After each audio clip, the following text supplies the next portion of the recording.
Hola, bienvenidos. Mi nombre es Ubaldo Mendoza y en este canal de YouTube trato de subir siempre contenido bíblico. Ya tenía algún tiempo que no había tenido la oportunidad de continuar subiendo material bíblico. Sin embargo, bueno, gracias a una tarea de la maestría, vamos a tener la oportunidad de subir dos videos sobre eclesiología y espiritualidad en el primer siglo. Entonces, este es el primero de dos videos que puedes encontrar en este canal para poder aprender un poco sobre eclesiología y espiritualidad en el primer siglo. Realmente en este primer video lo que voy a estar tratando de hacer es confrontando, contrastando una de las partes más esenciales de lo que nosotros consideramos nuestra eclesiología y claro, eso llevándolo a la parte espiritual de cada uno de nosotros como cristianos en el 2025, en esta iglesia postmoderna en la que nosotros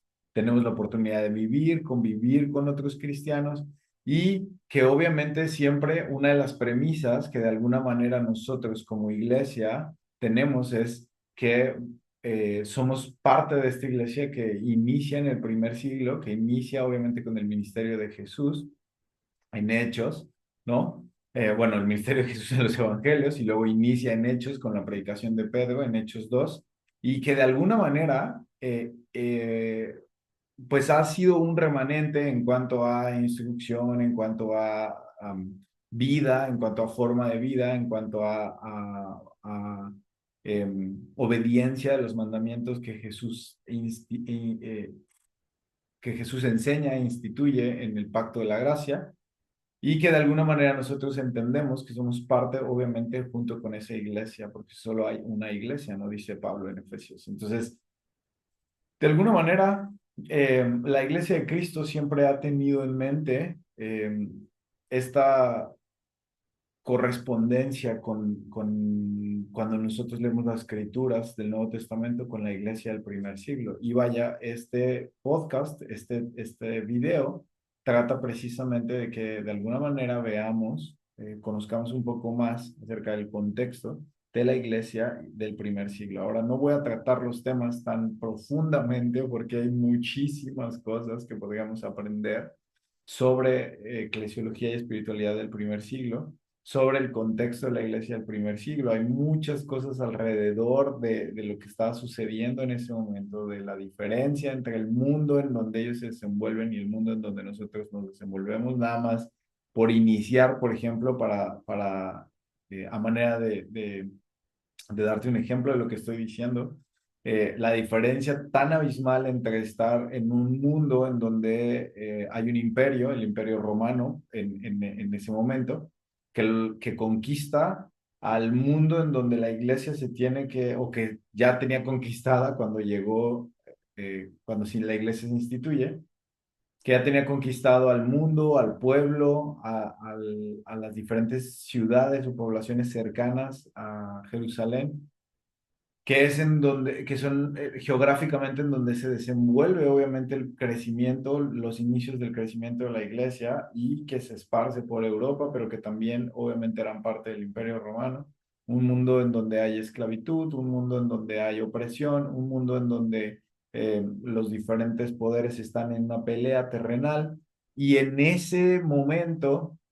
más adelante va a haber una persecución primero local en las diferentes ciudades y luego una persecución generalizada, tanto a los cristianos como a los judíos, en diferentes lugares del imperio, en diferentes lugares del Mediterráneo, de las provincias del Mediterráneo, en diferentes lugares de Asia Menor, Europa, Jerusalén, Egipto, ¿no? Entonces, básicamente lo que tenemos que darnos cuenta es que estamos muy alejados del contexto situacional, de la situación física y del contexto social en donde ellos crecen, en donde la iglesia del primer siglo se desarrolla, y que de alguna manera al darnos cuenta de esas diferencias a lo largo de la historia, en la Biblia, y buscar resaltarlas, nos puede llevar obviamente a vivir eh, una mejor experiencia dentro congregacional, es decir, una mejor experiencia de iglesia, de eclesía, y obviamente si tenemos una mejor experiencia de eclesía y tal vez de alguna manera analizamos nuestra eclesía, obviamente eso nos puede llevar a una mejor espiritualidad a cada uno de nosotros, porque es precisamente en el contexto de la iglesia, en el contexto del reino, en donde nosotros de alguna manera somos formados a la imagen y semejanza de nuestro Señor Jesucristo. Buscamos ser formados por medio de la obediencia a su evangelio, primeramente en el bautismo, a través de la recepción del Espíritu Santo, pero obviamente siempre en el contexto de iglesia, no en el contexto solos, ¿no? Por eso es que somos llamados somos sacados de las tinieblas y traídos al reino de su amado Hijo, ¿no? Al reino de la luz, al reino que se ha acercado, que es la iglesia, ¿no? El reino de los cielos se ha acercado, predicaba Jesús. Ese reino es el reino en donde Él gobierna, obviamente que tiene un territorio, que es la iglesia, que tiene un lenguaje, que es el lenguaje de sus palabras, sus mandamientos, el lenguaje del amor, que tiene una moneda, o acuña, hacerlo a manera de hacerlo una analogía, ¿no? Acuña una moneda que nos puede llevar a hacer tesoros en el cielo, ¿no? Que son obviamente este servicio de obras, no para salvación, sino por la gratitud y la gracia de haber sido salvados y que evidencian la fe que nosotros tenemos en nuestro Señor Jesucristo. Entonces, con todo esto trato de hacerte una introducción para que tú notes la diferencia tan grande que hay entre la iglesia y el contexto del primer siglo y la iglesia hoy en día, pero que de alguna manera estamos unidas por la gracia, por la fe, eh, por el espíritu, estamos unidos por la esperanza, por una misma esperanza, por una misma iglesia, estamos unidos por una misma fe, estamos unidos por un solo Señor y que no importa en el tiempo y la situación social en donde nos encontramos, compartimos esas, esos principios o esas bases de unidad en donde nosotros eh, nos damos cuenta o evidenciamos que somos discípulos de Jesús y que nos amamos los unos a los otros, ¿ok? Entonces, en este primer video voy a tratar de pasar encima de lo que nosotros comúnmente en la iglesia llamamos liturgia. La liturgia de la iglesia o la palabra, si habías escuchado alguna vez la palabra liturgia, liturgia se refiere a el tipo de servicio que nosotros presentamos en adoración. Tradicionalmente, en la mayoría de las congregaciones es una liturgia o una adoración pensada en 5 pasos. De hecho, son 5 pasos que la Iglesia de Cristo observa bíblicamente de las Escrituras y que lleva a cabo cada primer día de la semana eh, dentro de su servicio dominical, dentro de su servicio común, que es la oración, el canto, la cena del Señor, la ofrenda y la exposición de la palabra. Estas son las 5 cosas que nosotros vemos evidenciadas en la Biblia que los cristianos de alguna manera hacían cuando se reunían o que están mandadas en la Biblia y que nosotros hasta el día de hoy celebramos cada primer día de la semana en un servicio de adoración. Ahora, ¿qué tanto estas situaciones se parecen a lo que la iglesia del primer siglo hacía? No estoy hablando de si lo hacían o no, claro que lo hacían. Bueno, nosotros lo podemos encontrar en la Biblia. Ahorita voy a tocar algunos versículos, pero el punto es, la manera en la que se llevaba a cabo era diferente, no era lo mismo que nosotros pensamos. Para empezar, nada más el hecho de nosotros poder reunirnos con libertad en un edificio, tener un edificio congregacional, tener un edificio que tal vez en muchas ocasiones es comprado, es pertenencia de la congregación, o es completamente diferente, ¿no? O sea, por ponerte un ejemplo, a manera de ir introduciéndonos en el tema, la mayoría de las comunidades cristianas se reunían en casas, en las catacumbas, cuando hubo la persecución, ¿no? En, a veces bajo un árbol, a veces en los cementerios, en las noches, ¿ok? O en lugares en donde ellos tuvieran la oportunidad de reunirse sin llamar la atención y que pudieran de alguna manera ser usados para poder tener estas reuniones, estos ágapes que les llamaban en el primer siglo, ¿no? Entonces, necesitamos entender que, por ejemplo, ya nada más ahí, empezando con esta situación, el contexto es completamente diferente. El pensamiento de iglesia es completamente diferente, nada más por esa sencilla razón. Una persona no va a entender lo mismo, a sentir lo mismo al llegar a un edificio que es propio, o que de alguna manera siente como propio, que puede entrar y salir cuando quiera, que tiene llaves, que sirve no solamente para el servicio de adoración los domingos, que tal vez tiene incluso algunos ministerios durante la semana, que sirve como salones de clases, que sirven a veces incluso para ser prestado para algunos eventos de índole social de los mismos hermanos de la congregación, etcétera. Es muy diferente ese contexto al contexto que estaba viviendo la iglesia en el primer siglo, que evidentemente también o sea, sucede eso porque también la diferencia de economía, la diferencia de la facilidad con la que ellos pudieran comprar o hacerse de un edificio propio, pues obviamente dista mucho de la gente con la que inicia la iglesia en el primer siglo y la gente con la que y la gente que ahorita nosotros pertenecemos a esa misma fe, ¿ok? Entonces, voy a pasar encima de eso. Por favor, esta exposición no pretende ser una exposición, como te decía al inicio, profunda, sino más bien pretende plantear en nuestra mente algunas diferencias, algunas similitudes, y propiamente pretende plantear una espiritualidad, tanto en ese momento como en este momento, cuestionando las maneras, cuestionando las formas y de alguna manera viendo si esas formas cumplen con el pensamiento de Jesús a la hora de manifestar eh, que el reino de los cielos se va a convertir en este pueblo que es ahora la iglesia, ¿no? Entonces, eh, no pretendo tener la razón en todo esto, sino más bien pretendo que sea un lugar en donde tú puedas llegar a analizar, conocer datos que tal vez no conocías y pudieras analizar, obviamente, siempre esos datos a la luz de la palabra de Dios, a la luz de la Biblia. ¿Ok? Entonces vamos a iniciar, como te decía, después de esta introducción, eh, una de las cosas que diferencia bastante a la iglesia del primer siglo, de la iglesia que nosotros tenemos, es que la iglesia en muchos niveles era una iglesia doméstica. ¿Ok? Voy a estar citando un texto.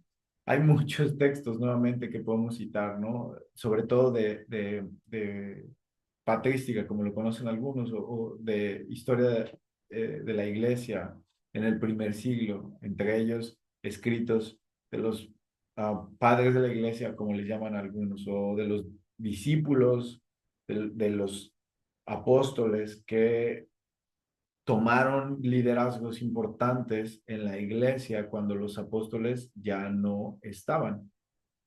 Entonces, estas personas hacen escritos como Orígenes, como Tertuliano, am, como Policarpo, ¿no?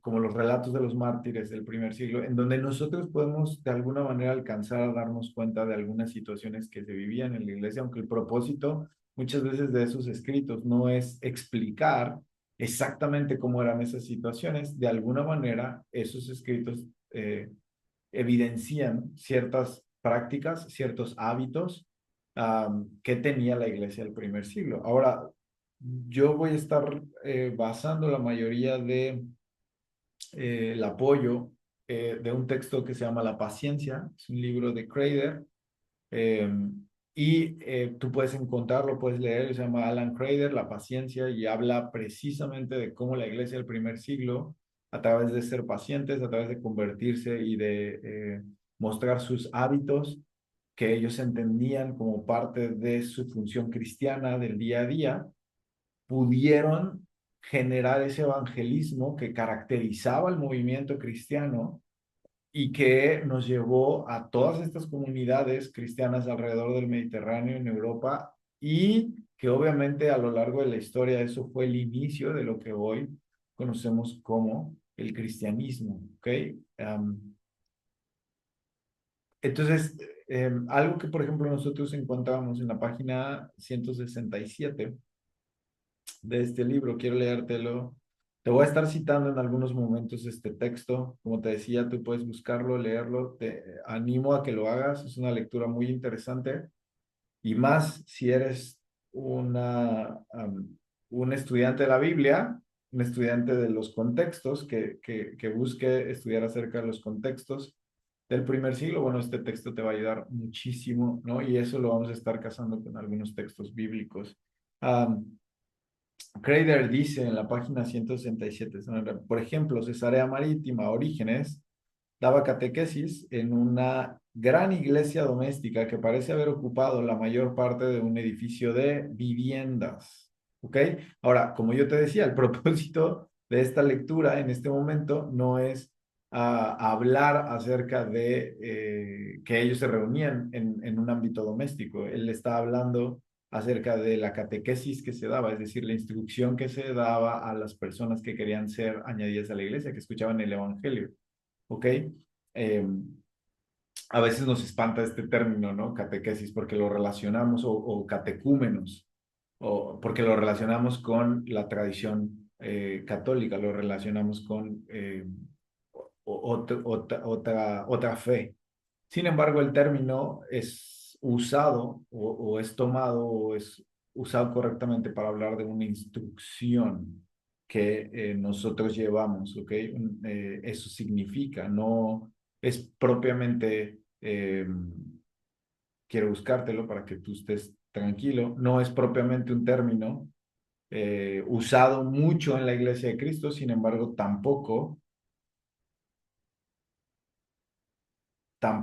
es un término que no pudiéramos usar, ¿ok?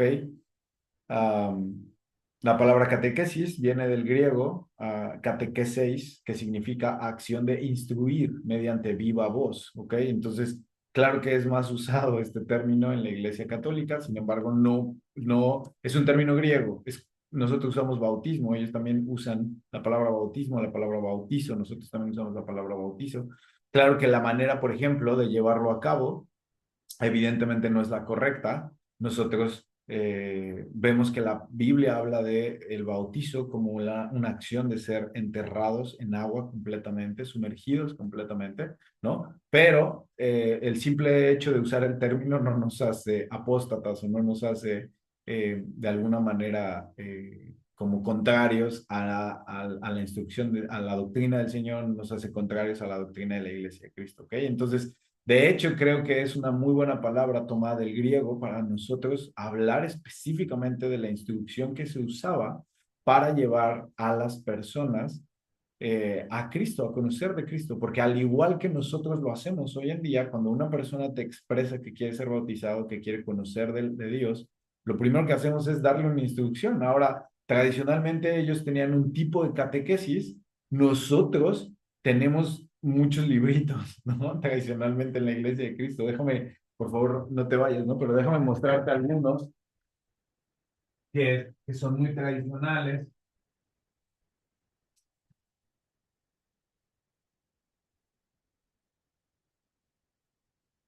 Que es lo que de alguna manera trato de evidenciarte y enseñarte que esas cosas son diferentes, ¿ok? La Iglesia de Cristo ha tenido este libro, por ejemplo, por mucho tiempo. ¿Qué dice la Biblia? ¿No?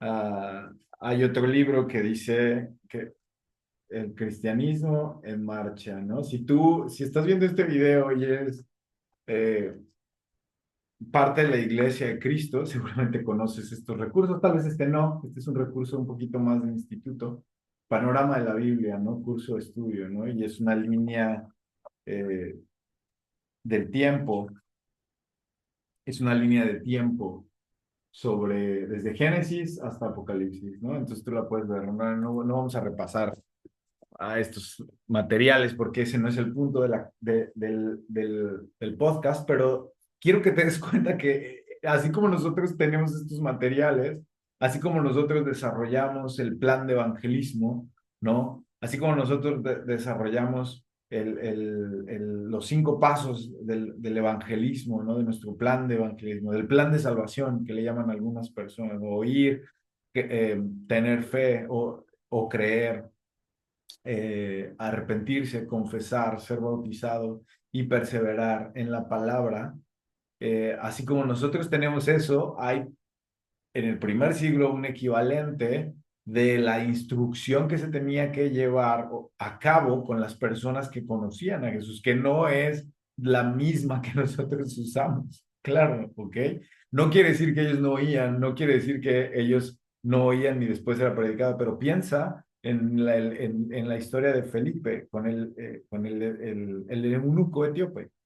No hay un proceso que se ve visualmente de alguna manera de que él le predica, él cree, él se arrepiente, él confiesa, él es bautizado. Claro que hay ese proceso. Pero Felipe no tenía en su mente, voy a predicarle para que él crea y después que confiese. No, o sea, Felipe no está pensando en eso. Felipe simplemente quiere enseñarle acerca de Jesús. No tiene él en su mente algo que se llama el plan de salvación como nosotros lo tenemos. ¿Ok? Ahora eso no es muy bueno ni malo, simplemente son formas. Y nuevamente, lo que quiero que tú y yo veamos en este tiempo, en este podcast, es que esas formas aunque son diferentes, no siempre lo diferente quiere decir que está equivocado, que está malo. Tenemos que tener siempre una mente espiritual para ver aquellas cosas que otras congregaciones hacen, que la iglesia del primer siglo hacía, y que de alguna manera, si son diferentes, pero cumplen con la espiritualidad correcta, es decir, cumplen con el mandamiento, cumplen con la acción que Dios está mandando en el Nuevo Testamento, en el Nuevo Pacto, pues sirven, funcionan, son efectivas, ¿no? Algo tal vez por poner un ejemplo burdo, pero un ejemplo que nos pudiera ayudar es no todas las congregaciones inician con cantos, o algunas cantan más cantos que otras, algunas inician con una oración, algunas inician con los cantos y después la oración, algunas hacen una oración, después una lectura, después cantos en su servicio dominical, después más cantos, después la palabra, después más cantos. Entonces, tenemos que entender que esas formas, mientras cumplan obviamente con la directriz de Dios en la palabra, si las formas son diferentes, bueno, no debería hacernos ruido, ¿ok? Entonces, la iglesia del primer siglo tiene esta catequesis.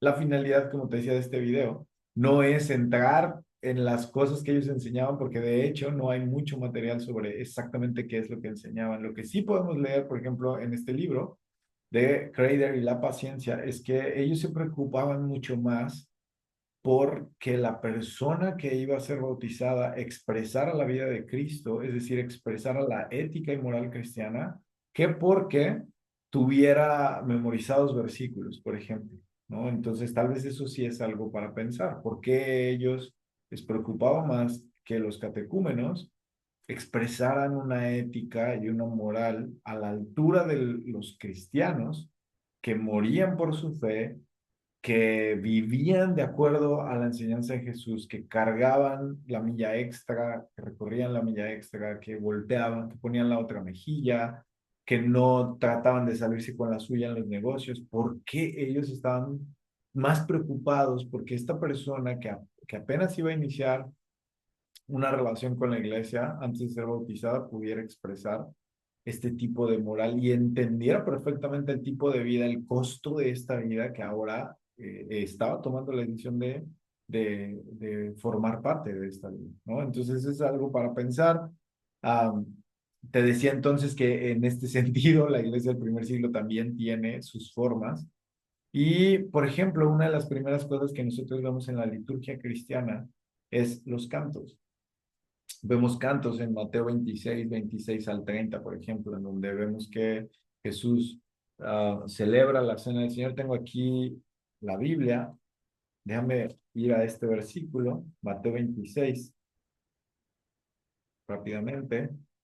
No estamos en una competencia de esgrima bíblico, pero si tú quieres abrir tu Biblia en este tiempo y llegar ahí antes que yo, está excelente. Dice, mientras comían, Jesús tomó pan, lo bendijo, lo partió y dándose a los discípulos, dijo, tomad y comed, este es mi cuerpo. Y tomando un cáliz y dando gracias, se lo dio diciendo, bebed de él todos.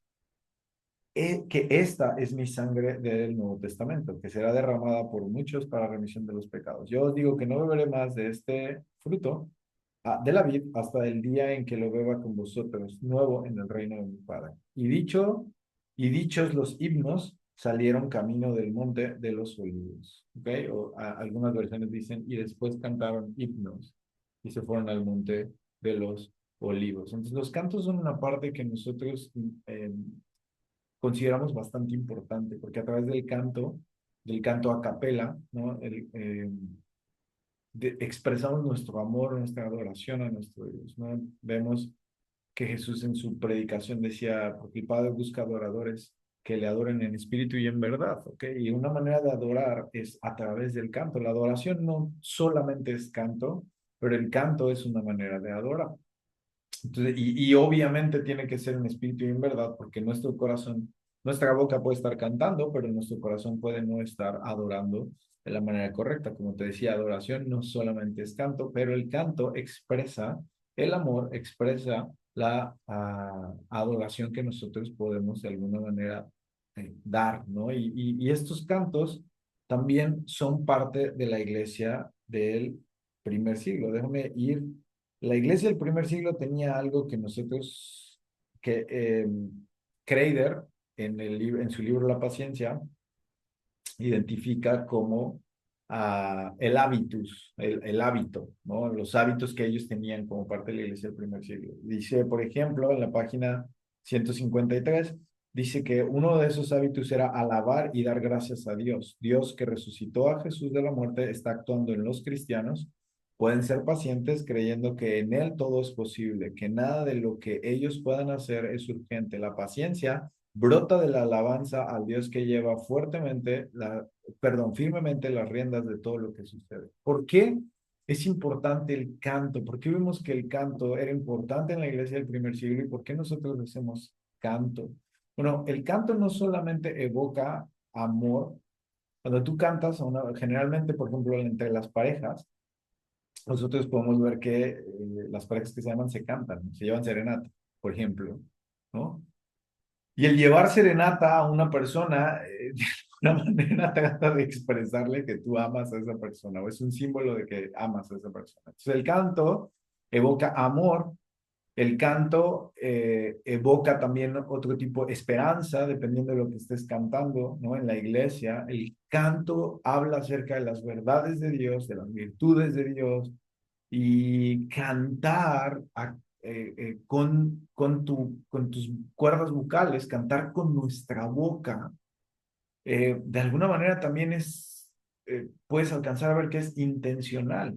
No es algo a lo que te es provocado. Yo sé que hay mucha gente que le gusta cantar. Yo en especial no soy una persona que tenga una voz privilegiada, que me guste cantar secularmente, por decir algo, ¿no? Algún artista o alguna canción secular. Pero claro que cuando tú escuches una canción padre que te gusta, que te recuerda a tu juventud, por ejemplo, o una canción famosa, ¿no? Alguna canción muy mexicana, el himno, ¿no? De México, por ejemplo, pues obviamente de alguna manera como que te empuja, ¿no? O sea, te provoca a cantar. Bueno, nosotros no necesitamos en la iglesia que algo nos provoque. Nosotros somos intencionales en el canto. Y creo que es parte de la espiritualidad que evoca el canto, que nosotros podemos ser intencionales en expresar las virtudes, expresar las cualidades de un Dios que está reinando sobre nuestra vida, sobre un mismo lugar, sobre un mismo grupo de personas. Y cantamos no solamente por esa esperanza y por ese conocimiento, sino porque sabemos que, que Él es un Dios que vive. O sea, no le puedes cantar a alguien que no existe. Es ilógico, ¿no? Entonces, creo que también el canto evoca nuestra fe. ¿En qué crees? ¿Por qué crees en eso? Es parte del que nosotros cantemos, ¿no? Um, Creo que es una parte que a veces no entendemos en la congregación. Pensamos que cantamos solamente porque tengo que cumplir. Y cantar anima a tus hermanos, busca sincronizar tu, tu intención con la intención de tu hermano que está al lado, que es parte de ti a través del cuerpo de Cristo. Entonces, bien hecho, bien entendido, forma parte de una espiritualidad sana. Una persona que no busca cantar, ¿cómo va a cantar y alabarle a Dios en la eternidad? Como lo vemos en Apocalipsis. ¿Cómo va a cantar santo, santo, santo? ¿No? El trisagio. Eh, ¿Cómo vas a cantar esas cualidades de Dios si no estás sometido a esas cualidades de Dios, si no crees en esas cualidades de Dios? ¿No? Luego tenemos, por ejemplo, como segunda parte, vamos a ver, te digo, vamos a pasar en este video sobre estas 5 partes de la liturgia. Como segunda parte tenemos la exposición de la palabra. Todo mundo, si hemos ido alguna vez a la congregación, si tú estás viendo este video, alguna vez has ido a una congregación, tal vez no eres creyente, pero estás bien, alguna vez has ido a una congregación, todos en algún momento hemos escuchado un buen sermón o un mal sermón, ¿no? Y parte de ese sermón o parte del pensamiento de ese sermón es que nosotros seamos edificados a través de la palabra. Toda la escritura es eh, inspirada por Dios y es útil para enseñar, redarguir, instruir en justicia a fin de que el siervo de Dios esté preparado para toda buena obra, completo y preparado para toda buena obra. Entonces, toda la escritura es inspirada por Dios. Cuando nosotros escuchamos un sermón que obviamente está inspirado en la escritura, se nos está revelando de alguna manera la mente de Dios, recordando los preceptos de Dios, recordando su palabra, la palabra que es su doctrina, pero también que la palabra que es una persona que se encarna y que nos libera espiritualmente y que nos da vida. Y Jesús decía, porque eh, en estas palabras hay vida, en tu palabra hay vida, tu palabra es vida, es alimento.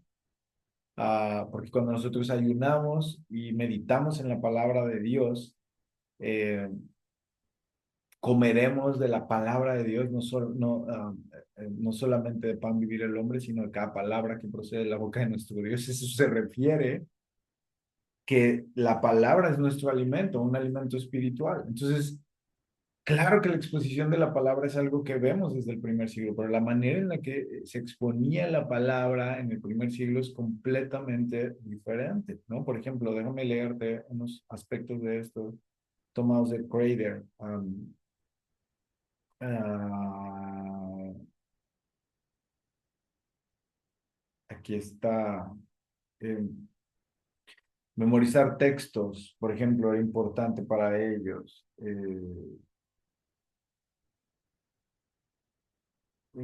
¿Qué más? Ah, página 225 si tú consigues el libro, y te cito las páginas porque si consigues el libro y quieres ir o lo encuentras en internet y quieres ir a buscarlas, claro que me encantaría que tú mismo puedas corroborar. A veces, pocas veces citamos en los videos, citamos fuentes que sean de alguna manera importantes. Claro que la fuente más importante es la Biblia, pero también el conocimiento que adquirimos fuera de la Biblia para fin del contexto bíblico tiene que ser respaldado con fuentes, ¿verdad? Entonces, página 225 en la parte final dice, en la liturgia los cristianos creían encontrar a Dios, el cual se mostraba activo, soberano e impredecible. Dios, a quien conocían por medio de Jesucristo, era original y los convertía en personas que no se plegaban a las convenciones sociales. Los dichos de Cristo no solo servían de material para la enseñanza del culto, sino también principios organizadores que guiaban sus actos y sus gestos en el culto. ¿Te das cuenta? Ahora, déjame decirte algo más, porque la reunión en la lectura, cuando la iglesia del primer siglo se reunía, perdón, no era como nosotros cuando nosotros nos reunimos. Esto está en la página 231. Ah, la reunión. El día domingo, los creyentes se reunían en un lugar, a menudo en una casa, te decía, un culto doméstico, casi con toda seguridad a primera hora de la mañana, temprano. Todos son conscientes de la premura del tiempo. Las lecturas duran cuanto el tiempo permite, pues el domingo no es día de fiesta y los miembros han de ir a trabajar. El ámbito doméstico es característico de las comunidades preconstantinianas. La casa es privada, discreta y adaptable. Está en un gran edificio de viviendas y existe la posibilidad de ampliarla incorporando departamentos contiguos, perdón. La lectura y la enseñanza. Según Justino, el culto semanal de la comunidad comienza con la lectura de las memorias de los apóstoles, el libro de los Hechos, ¿correcto? Justino no indica quién elige las lecturas, ni si la lectura es del Evangelio antiguo, del Antiguo Testamento o de ambos, pero un lector toma la palabra, la lee con claridad para que la gente la escuche bien. Luego, el presidente de la comunidad da una charla, un diálogo, en la que aplica los textos a la vida de los creyentes e invita a emular los ejemplos de los textos que han leído. Según Justino, en ese momento el presidente explica las escrituras para que los creyentes las imiten. ¿Ok? En este punto, Justino no nos dice cómo sucede con los predicadores posteriores, que la gente puede interrumpir la charla con sus preguntas, haciendo el diálogo un auténtico diálogo. En este punto, al final de la liturgia de la palabra, en el siglo III, los catecúmenos abandonarán la asamblea. Después de terminar la instrucción, abandonaban la asamblea. Ahora quiero que notes unas pequeñas diferencias. Ellos pensaban que la exposición de la palabra tenía que ser como parte de un diálogo, y aunque si bien hay un presidente del lugar, una persona encargada como líder de que después de que se dé la lectura, tomar el asiento de exposición de la palabra, había personas que durante esa exposición podían de alguna manera tomar la palabra y complementar, podían testificar acerca de algo que se estaba diciendo en sus vidas. ¿Ok? Cosa que hoy en día hacemos durante una clase, por ejemplo, pero no durante el sermón.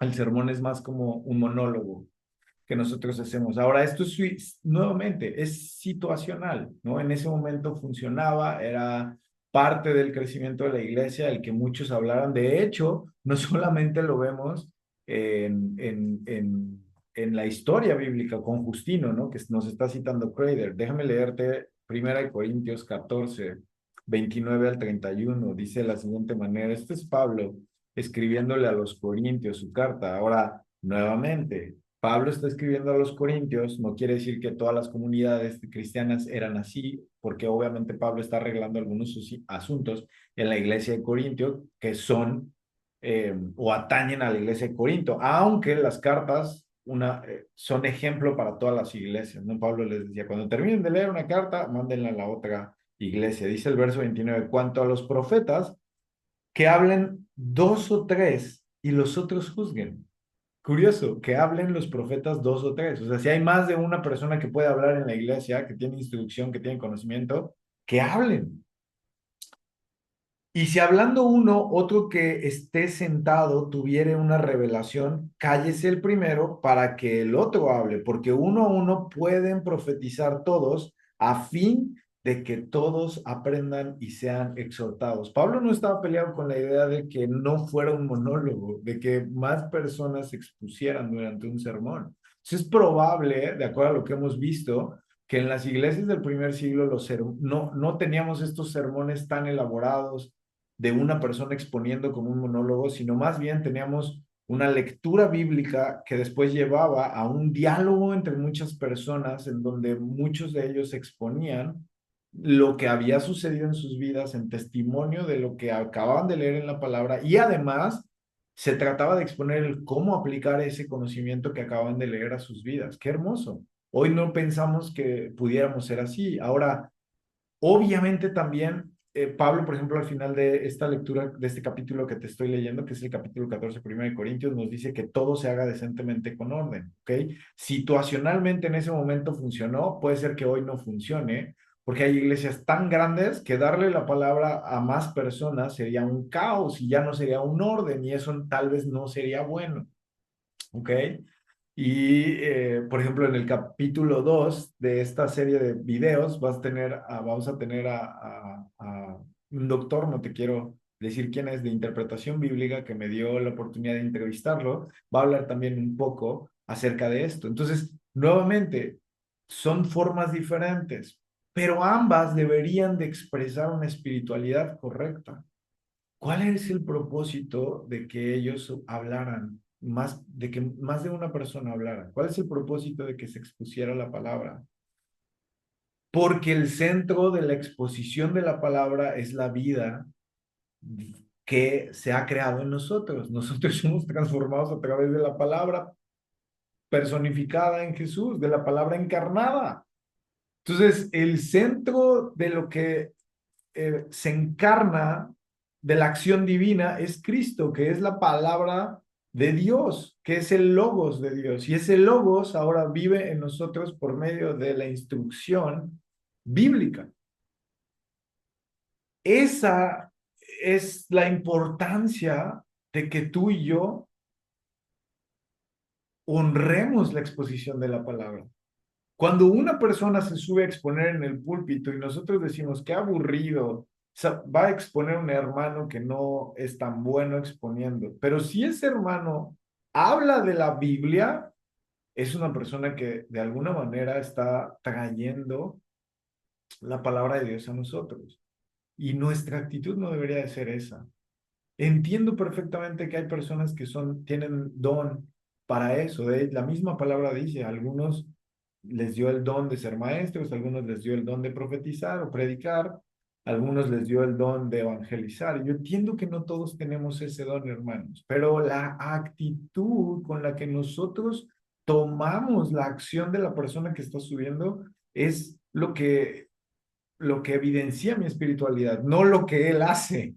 ¿Sí? No, yo, mi espiritualidad no la vivo a través del hermano que está exponiendo la palabra, sino la vivo a través del cómo yo vivo, de lo que la palabra está haciendo en mí. Entonces, es importante eh, eh, contemplar eso, porque tanto los cristianos del primer siglo como los cristianos en la vida posmoderna, 2025, debemos de ser responsables a la hora de escuchar. Tenemos que tener una escucha responsable, activa, intencional, escuchar intencionalmente lo que la palabra está diciendo, lo que se lee en la palabra. Tal vez el hermano no nos predicó un sermón tan elaborado y el mejor sermón, pero nos leyó al profeta Isaías, o nos leyó al profeta Nehemías, o a Oseas, o nos leyó el Evangelio de Mateo o Marcos, y encontramos vida en ese texto. Las oraciones. ¿Ok? Ya hemos visto tres hasta este momento: cantos, exposición, y vamos a entrar con oraciones. Hemos visto dos, vamos a entrar con las oraciones. No podemos, obviamente, enfatizar qué tan importante es que nosotros oremos. La acción de orar es una acción que Jesús en su vida jamás dejó de hacer. Jesús oraba y se apartaba para orar solo. En el Getsemaní lo hizo antes de ser entregado. En el sermón, después del sermón de el monte, después de la alimentación de los 5,000, se retira para orar, porque Jesús entiende perfectamente que la conexión que puede tener con su Padre a través de la oración es una conexión que nada puede igualarlo. En el Nuevo Testamento se nos dice que nos podemos acercar confiados al trono de la gracia. Cuando nosotros oramos, estamos acercándonos al trono de la gracia, platicando con nuestro Padre Celestial. Nuestro Padre nos escucha. Es un acto también de fe, porque si yo no creyera que alguien escucha, entonces no oraría. Eh, las oraciones son parte de la iglesia del primer siglo, claro, también. Pero déjame enseñarte algo que probablemente te sorprenda acerca de la oración en el primer siglo, que es curioso.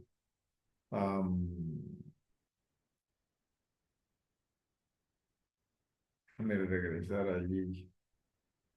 Página, ok, listo. Dice, orar de pie y con los brazos alzados. Los cristianos estaban seguros de estar en contacto con el Dios poderoso que puede derrotar las fuerzas que esclavizan a la persona. El hábito de los cristianos en el primer siglo era orar de pie y con los brazos alzados, con las manos alzadas. Hay un precedente de esto, ¿no? En 1 Timoteo 2:8-9, Pablo escribe a Timoteo: quiero que todos los hombres oren, levantando manos santas. ¿Ok? Ahora, no estoy diciendo que sea un mandamiento, nuevamente, estoy diciendo que distamos a veces de prácticas que nosotros tenemos con la iglesia del primer siglo.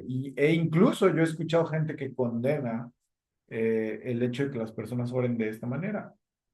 Pero ¿cuál es la forma correcta de orar? Conozco hermanos que se arrodillan, conozco hermanos que se tiran al suelo, no durante el servicio litúrgico, obviamente, pero personalmente en sus casas tienden una alfombra en el piso y se postran, oran postrados.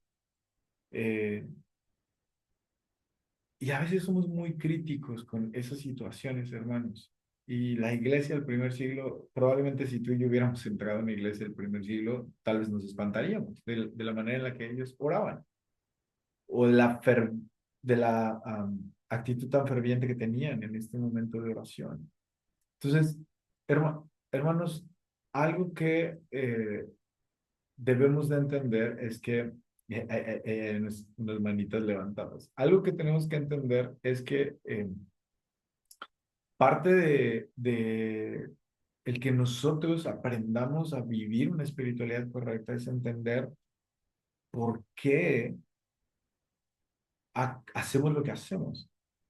¿Qué evoca la oración? El comunicarte con alguien que en ese momento tal vez no te va a dar una respuesta inmediata, una respuesta audible, pero que sabes que está ahí.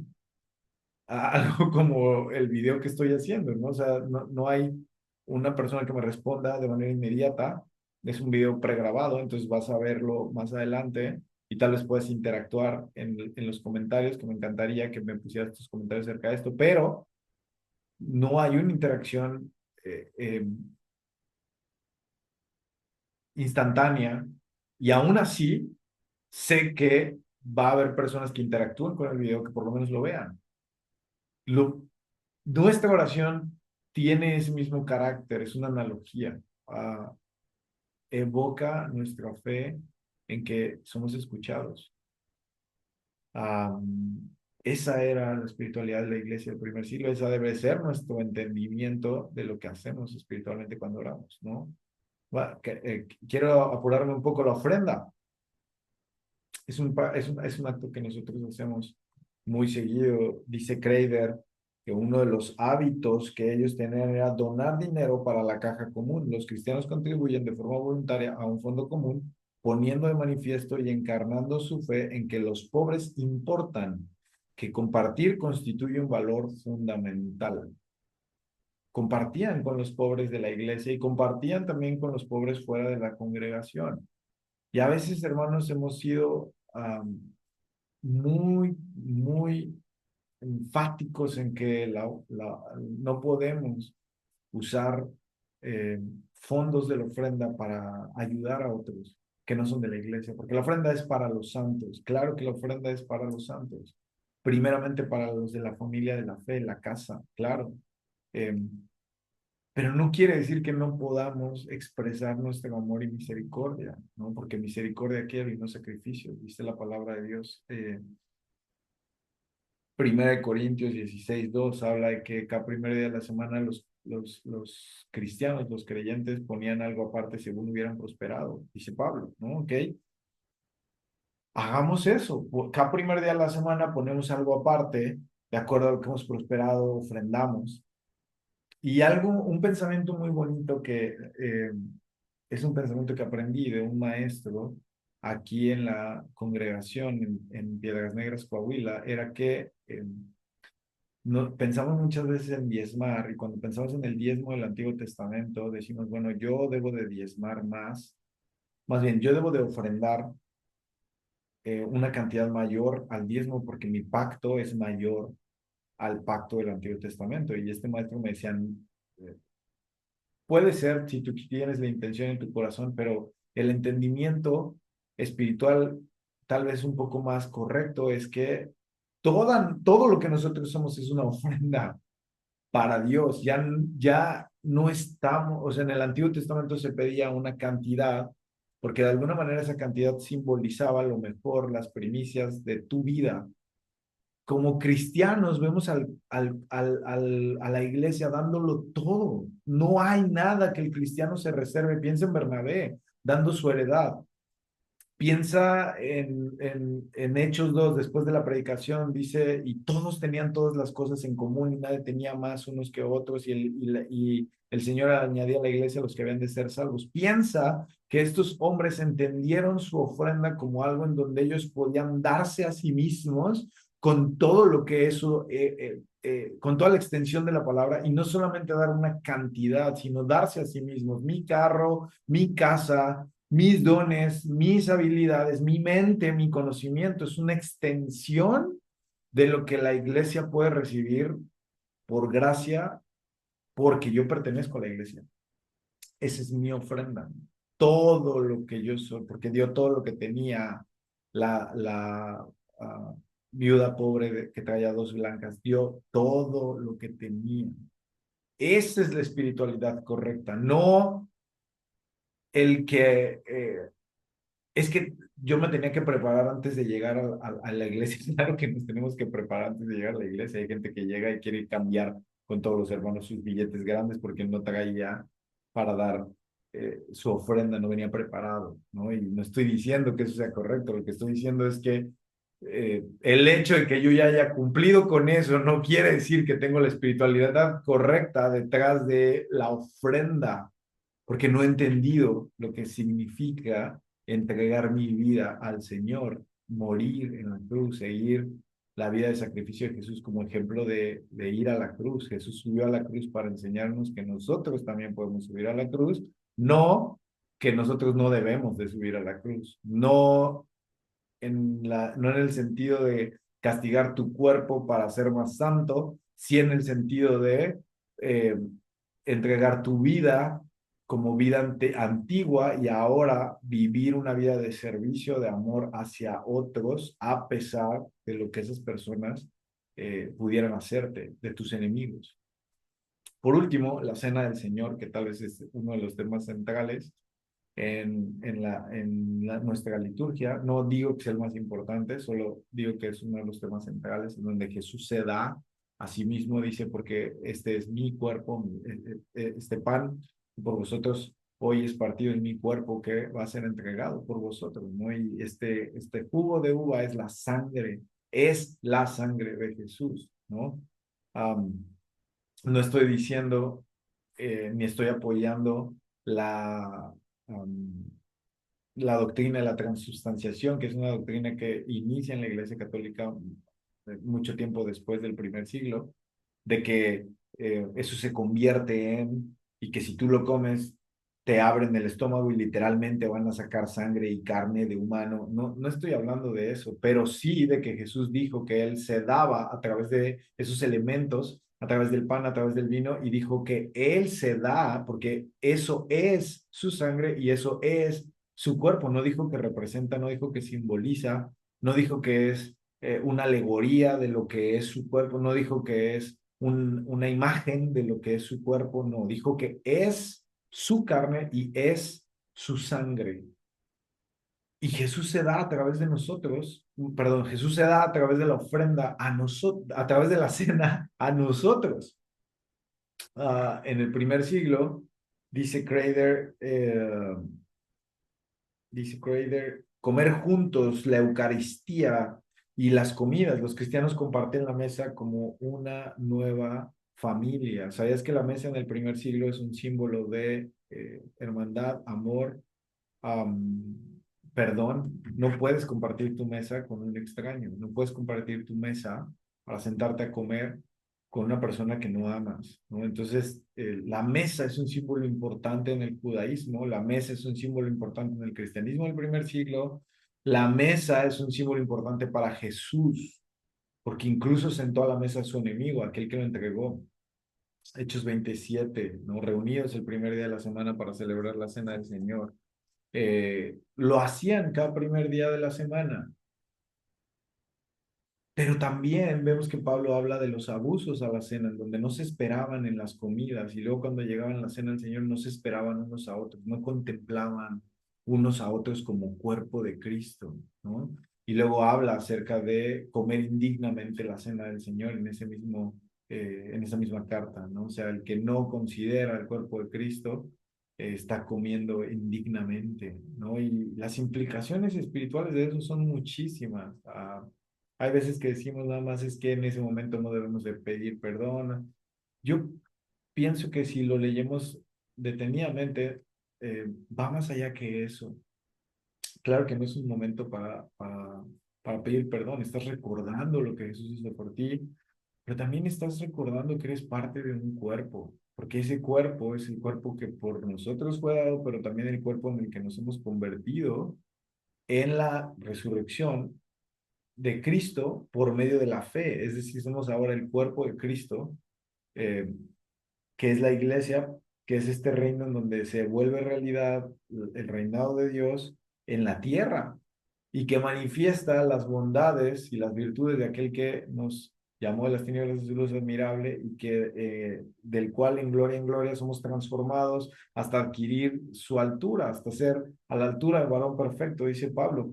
Por eso es que podemos ser a la altura del varón perfecto, porque el Espíritu ha sido puesto en nosotros y somos su cuerpo. Eso también es parte de lo que conmemoramos en la cena del Señor.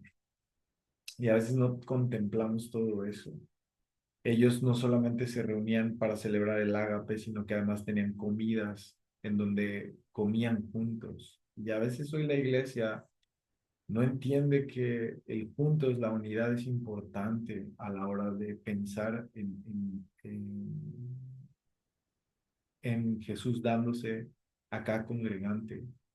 Porque nuestra salvación, la soteriología, la pensamos a veces individualmente. Claro, no estoy diciendo que tú puedas salvar a otros y que tú te bautices por otros, no, eso es equivocado. Pero no, siempre en la Biblia vemos una soteriología eclesiástica, es decir, en grupo, en conjunto, en comunidad. No eres salvado para vivir en soledad, eres salvado para vivir en el cuerpo de Cristo, eres parte ahora, miembros los unos de los otros. Y eso también está cargado en la cena del Señor, en que Cristo va a volver a comer esa cena eh, en el momento en el que Él regrese en gloria, ¿no? Con todos nosotros, con su iglesia, que seremos sentados a su mesa. Entonces son todos, no nada más yo.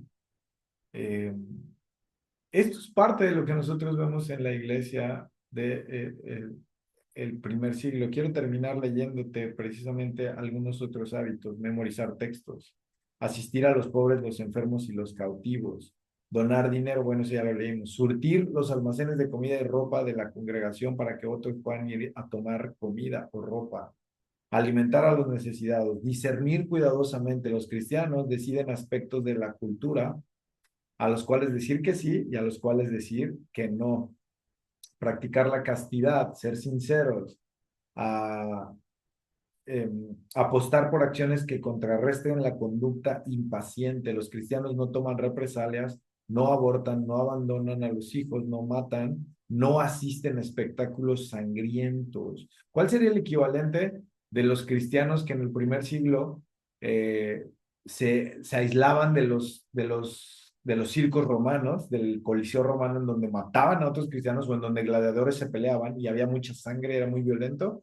¿Cuál sería el equivalente de nosotros en el primer siglo? ¿A qué nosotros nos tendríamos que abstener de cuestión de entretenimiento? No sé, pensamos, ¿no? O sea, me encantaría que pusieras en tus comentarios aquí abajo si tienes alguna idea de cómo imitar eso del primer siglo y cómo imitar el alejarnos de esa violencia hoy en día. Estar dispuesto a perder en los negocios, en los pleitos, en las discusiones. Los cristianos no litigian y no imponen su criterio, permitir que la gente deje la iglesia. Los cristianos no obligan a nadie a creer. Wow. Afrontar la muerte sin temor. Esto es el hábitus que Kreider identifica en este libro La paciencia, la página 153 y 154, sobre lo que la iglesia del primer siglo entendía como la vida cristiana. Y claro que si hoy nosotros pasamos ese filtro por nuestra vida, dista mucho de lo que nosotros hacemos, no en el sentido de que no lo hagamos, sino que tenemos equivalentes diferentes, que son situacionales, nuevamente, como yo te decía.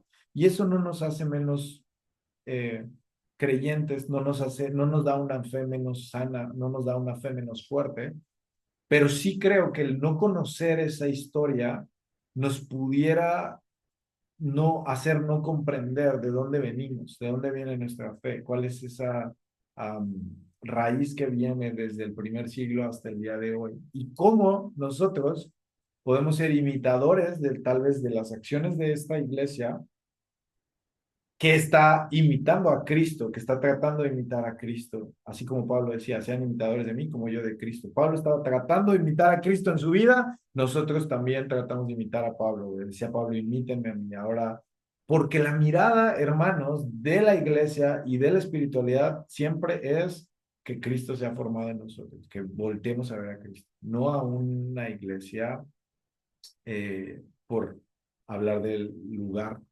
no a un hermano muy sabio, muy inteligente, que se sabe textos de memoria, que te dice Primera de Juan de memoria, no a un hermano que habla hebreo y te saluda en hebreo y te dice que hablar y leer la Biblia en hebreo es mejor que leerla en tu idioma, sino a Cristo.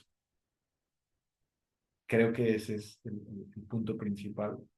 Espero que te haya gustado esta reflexión sobre espiritualidad y eclesiología en el primer siglo, que te sirva también como información y sobre todo que de alguna manera confronte nuestros pensamientos y que busca ponernos en contexto de quiénes somos, de dónde venimos, um, para mejorar la manera en la que vemos a la iglesia que pertenecemos, la iglesia local, y la manera en la que la iglesia ejerce su espiritualidad y yo personalmente ejerzo mi espiritualidad en medio de esa congregación. Hermano, espero que hayas tenido un buen tiempo. Ha sido un gusto poder platicar con ustedes. Ve otros videos del canal que nuevamente, como te decía, hace mucho que lo he tenido descuidado y que no he subido. Próximamente subiré más videos reflexionando, pero siempre he tratado de buscar que sean diferentes, que encuentres algo nuevo, un tema nuevo. Entonces, bueno, esto ha sido parte de una tarea también de la maestría y me encanta porque es algo que nunca había pensado. Tal vez más adelante sigamos buscando cosas así. Dios te bendiga, que tengas un excelente día, tarde o noche en el momento en donde estés viendo y acuérdate de ver también el siguiente video de eclesiología y espiritualidad, la segunda parte. Dios los cuide, Dios los guarde y nos vemos por este canal.